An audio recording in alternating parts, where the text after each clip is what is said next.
How's it going, guys? Arto here, and today I'm bringing you a Leeson game. I like this game because it was just crazy. All I had to do was just get the right opportunities around the map, and then everything just clicked, and I was able to snowball out of control. Obviously, using the same concepts as we always do, you know, being efficient during the early game and trying to look at your lane, see what's actually going on over there. After that, you know, you start snowballing, choosing your objectives, and that's just gonna be all share out. So if you like this type of content, please like and subscribe, you know, leave a comment what you want me to play next. And yeah, obviously this game, I don't know if you guys see, obviously I'm Renekton versus Graves top. Renekton is gonna suffer, but they're both kind of early game. And then I have a Pike Vayne bot lane versus a Phalios Cillian. These are two lanes that are gonna be really aggressive, so I kind of need to make a pick between which lane I want to play around. In this case, I'm gonna play around the top lane, especially because in bot lane, I feel like I'm always going to be able to do whatever it is that I want, especially if I get a lead from the top lane. So I don't really care about what's actually happening, what's going to be happening over down there. So I'm just going to go ahead and see if there's any opportunities on my way to top side. So as you guys can see, first thing here, you know, this Ascan, which I don't feel like it's a really good champion right now. This Ascan is, you know, just gives me the first skill. After that, I see that the top lane, as you guys can see here, are very aggressive. So this is something that I definitely want to participate on. I'm even going to leave away my red buff. And then, you know, this guy suicides. I could have definitely gone in there, but then I'm not going to be sacrificing anything at that specific minute.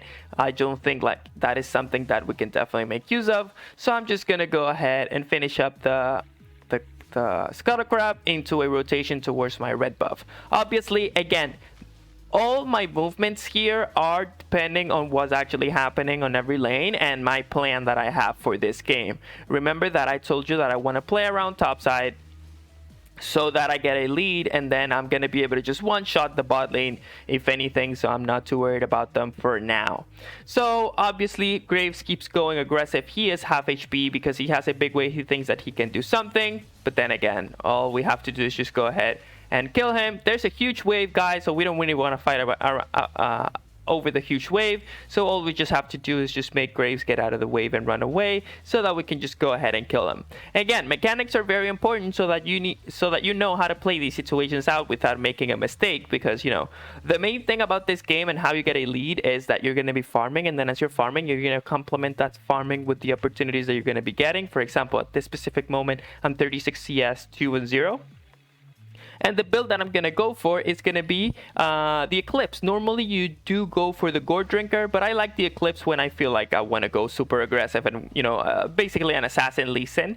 So that's what I'm going to be doing here. And obviously, since I'm doing my Wolves, because I thought about doing something bot lane because I had level 6, you know, they made everything way easier for me. I'm able to just get the Diana. After that, I'm able to get the Vayne. And this is what I meant by not caring too much about what's happening bot lane, because I'm going to be able to one-shot the bot lane either way. Graves is not going to be that easy because he's going to be building kind of tanky. Graves is a little bit of a tanky champion on its own. And then after that, I'm just going to be able to, you know, he has his E for armor, so it's not going to be as easy. So I want to stop that. And then after that, just do whatever it is that I want on the bot lane. And because, you know, we were down there, everybody was dead, it was free. And then, you know, I just took my wolves. So I'm just going to go make use of that time to get the dragon. And again, guys, notice how everything is just so, like, everything clicks. Everything is just really easy to make happen, because at the end of the day, you know, it is what the map is giving me. I'm playing towards what the map is giving me. And this is something that a lot of players don't really understand. People just tend to think that, oh my god, I'm going to do blue, grump, red into ganking top lane. And it's like, yeah, no, that's not the way that you do that. You gank top lane when you can gank top lane, not when you want to gank top lane. So you need to be aware of these things. You need to be aware of everything so that every play that you make works out. For example, as you can see here, this guy's overextending. We know that he has no flash. So at this specific moment, since he's overextending and I have basically my ultimate and everything, and Renekton can help me, I know that this is a free kill. So I'm just gonna go ahead and make that happen. Boom, thank you very much. And then after that, I would normally push the wave, but then as you guys can see here, it was pretty close to the Renekton's tower, so it's not gonna be pushing anytime soon. And because of that, I'm just gonna go ahead and do the Herald. I could do my Krugs and my Red, but remember that the way that camps are spawning is Wolves, Gromp, Raptors, so I can make use of this little time, especially because I know that Diana is bot side, so I can make use of this little time waiting for my camps to come up and then make a very easy clear. So right here, Askan kind of wants to go onto me, which is not something that he's able to do. Same thing for the Graves. Again, I don't have my ultimate at this specific moment, so that's why I'm kind of hesitating on making it happen. Now I got it. Now I go in, and then I just run away from the Graves because I don't want to give away my shutdown. I don't want to stale my power curve. And then right here, I'm going to make use of the Renekton, you know. So let's see if we can actually make something happen around there. And then again, same thing. Renekton still has ultimate. We're able to just clear out the Diana because she wants to go face check on a Renekton plus a Lee Sin, which is a pretty deadly early game combo. And then just of that, I'm going to make use of my Herald. I'm going to get that assist on Graves. And now, just like that, I'm 70 CS at 11 minutes, 602, just because the map has been giving me a lot of opportunities that I've been able to, you know, get. And not just get, but I know how to play them out. And then, you know, it's just about reading the map, and then the opportunities that you find, you're going to be able to just get them. So right here, I find the Askan, same thing again. You know, thank you very much for just participating. I did not want to use my ultimate because I was thinking about using it on the bot lane, or if someone shows up on these wolves. And then after that, I'm just going to be backing soon. But then I see Graves top lane. You know, I can kill him whenever I want to. I can kill the bot lane whenever I want to. I can kill the mid lane whenever I want to. I'm not going to be chasing this because it's, you know, it's not too worth it because tier 1 or tier 2 are down, so I don't really need to do something up here. And then after that, I'm gonna grab up Death Dance, which is a build, a very weird build, but then again, I like to go these weird builds whenever I'm super far ahead because I like to call them snowball builds. You know, you get straight up raw damage, you get straight up raw armor, and then, you know, Death Dance gives you 15% damage reduction or 35% if you are a melee, which is going to make you naturally tankier.